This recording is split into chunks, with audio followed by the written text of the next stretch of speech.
नमस्कार साथियों, तो कैसे हैं आप लोग? उम्मीद है कि स्वस्थ होंगे और मस्त होंगे। हम आपके सामने फिर से लेकर उपस्थित हैं बिहार पुलिस एग्जाम के लिए काफ़ी important and selected one liner objective questions जो कि आपकी बिहार पुलिस के एग्जाम में बार-बार पूछे जाते हैं और ऐसे प्रश्न काफ़ी इंपॉर्टेंट बनते हैं। तो बिल्कुल भी आपका टाइम वेस्ट नहीं होगा वन लाइनर ऑब्जेक्टिव क्वेश्चंस में और ज़्यादा से ज़्यादा प्रश्न भी आपको दे दिए जाएँगे कम समय में। तो फटाफट से एक बार वीडियो को लाइक कर लीजिएगा, चैनल को सब्सक्राइब करके शेयर कर दीजिए और जुड़ जाइए आज के इस लेक्चर्स में काफ़ी इंपॉर्टेंट क्वेश्चंस पर हम लोग चर्चा करेंगे। जैसा कि पहला नंबर सवाल आपके स्क्रीन के सामने है। सवाल जो पूछा जा रहा है ध्यान देंगे, जिन का आकार से है। सर जिन का आकार कैसा होता है?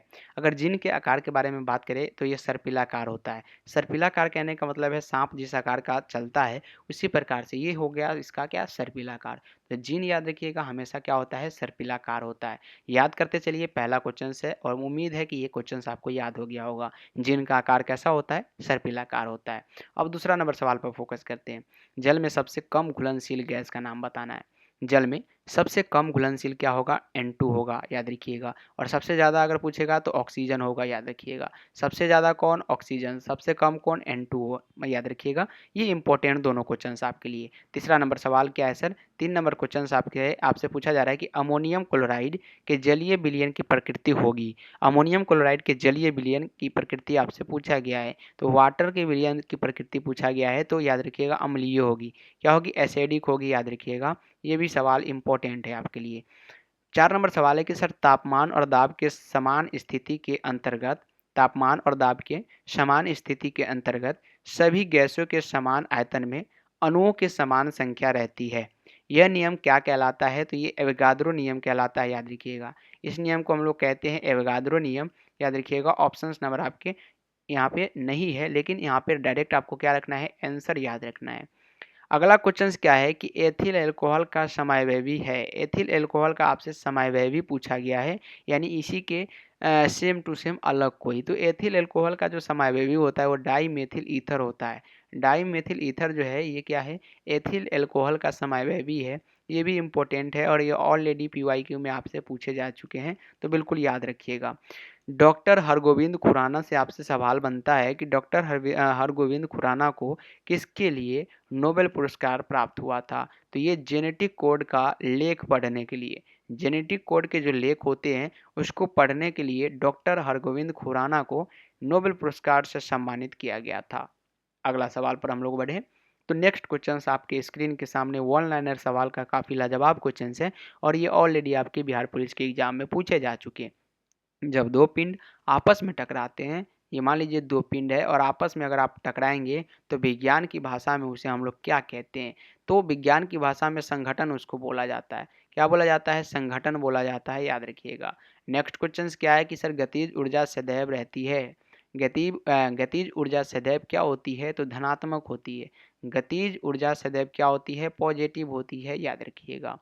एक वायुमंडलीय दाब में होता है, ये भी सवाल इंपॉर्टेंट है। एक वायुमंडलीय दाब में क्या होता है? 10 के पावर 13 मिली बार होता है।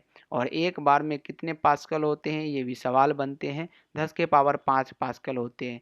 यहाँ से पास्कल से इस तीनों क्वेश्चंस में से एक क्वेश्चन आपसे 100% पूछे जाएंगे। 1 मिली बार कितने पास्कल के बराबर होता है? तो ये 10 के पावर 2 पास्कल के बराबर होता है। ये भी आप याद रखिएगा, स्टार मार्क सवाल है। अगला क्वेश्चन है कि सर किस बल के कारण जो है द्रव में डूबी हुई कोई वस्तु हल्की प्रतीत होती है? किस बल के कारण द्रव में डूबी हुई कोई वस्तु जो है हल्की प्रतीत होती है? तो ये उत्प्लावन बल के कारण, याद रखिएगा। कौन से बल के कारण? उत्प्लावन बल के कारण। नेक्स्ट क्वेश्चन क्या है कि दो सतह के मध्य सापेक्ष गति प्रारंभ होने से पूर्ण उत्पन्न घर्षण बल को कहते हैं।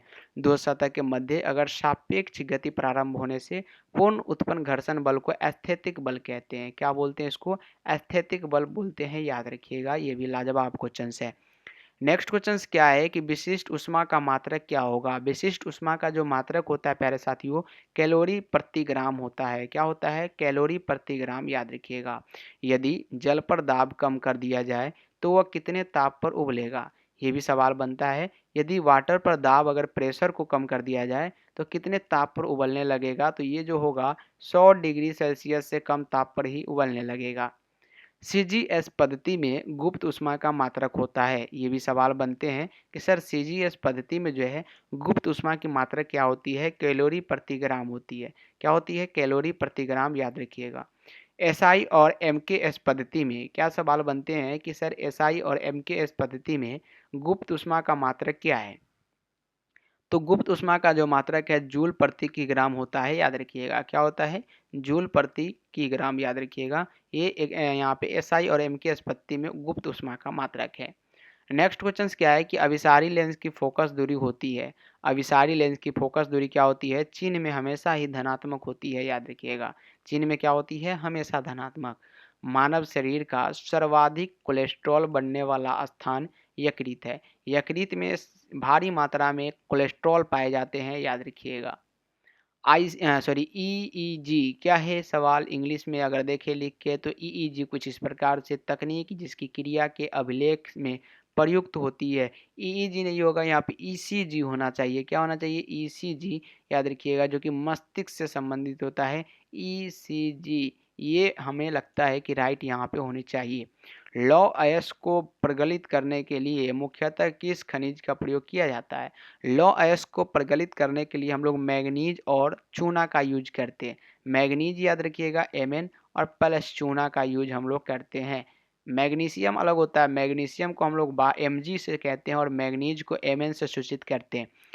हाई एल्टीट्यूड रिसर्च लेबोरेटरी अवस्थित है, तो ये गुलमर्ग में अवस्थित है, ये भी याद रखेंगे। कॉलेरा, कॉलेरा यानी हैजा उत्पन्न होता है, तो ये जीवाणु यानी बैक्टीरिया से उत्पन्न होता है।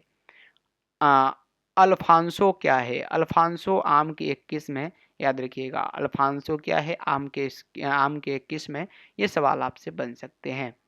डीएनए का मूल मात्रक आपको बताना है। डीएनए का मूल मात्रक, तो डीएनए का जो मूल मात्रक होता है न्यूक्लियोटाइड होता है, याद रखिएगा। और सूर्य प्रकाश को नाभि बिंदु पर लाने में किसका प्रयोग किया जाता है? सूर्य प्रकाश को नाभि बिंदु पर लाने में अवतल दर्पण का यूज हम लोग करते हैं। संसार में सर्वप्रथम बारूद का आविष्कार कहाँ हुआ था? तो ये चीन में हुआ था। संसार में जो है सर्वप्रथम बारूद का आविष्कार चीन में।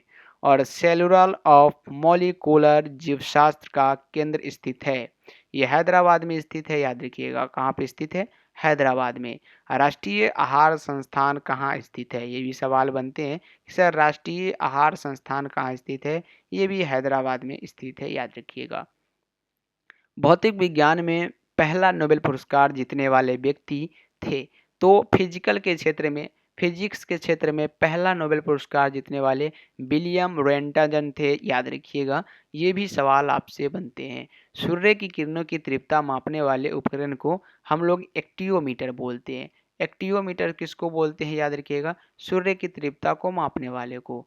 एक उड़ते हुए चक्के के प्रति सेकेंड घूर्णन गति किससे मापी जाती है? एक उड़ते हुए चक्के के प्रति सेकेंड की घूर्णन की गति जो है ये किससे मापी जाती है? स्ट्रोबोस्कोप से। स्ट्रोबोस्कोप याद रखेंगे। ऑक्सीजन की खोज किसने की थी? तो ये प्रिस्टले ने किया था। प्रिस्टले ने, याद रखिएगा, ऑक्सीजन की खोज किया था। पानी पर तैरती वस्तु का आभासी भार होता है, शून्य होता है। पानी पर तैरती वस्तु का आभासी भार शून्य होता है। TNT ट्राई नाइट्रोट्यूलिन महत्वपूर्ण है किसके लिए? तो ये विस्फोटक पदार्थ के लिए यूज में लाई जाती है। कैंसर अस्थिमज्जा के कौन से भाग को प्रभावित करता है?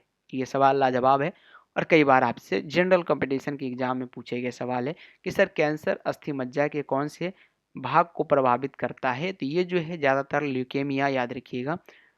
कौन से भाग को प्रभावित करता है? ल्यूकेमिया वाले भाग को। सूर्य तारे के जिस परिवार से संबंधित है उसे जाना जाता है सुपरनोवा के नाम से। और सेरिब्रम संबंधित है मस्तिष्क से, याद रखिएगा। मस्तिष्क के सेरिब्रम यहाँ पे राइट आंसर होगा। एनटीपी पर किसी गैस का एक मोल का आयतन क्या होता है? तो ये सभी को पता है, 22 के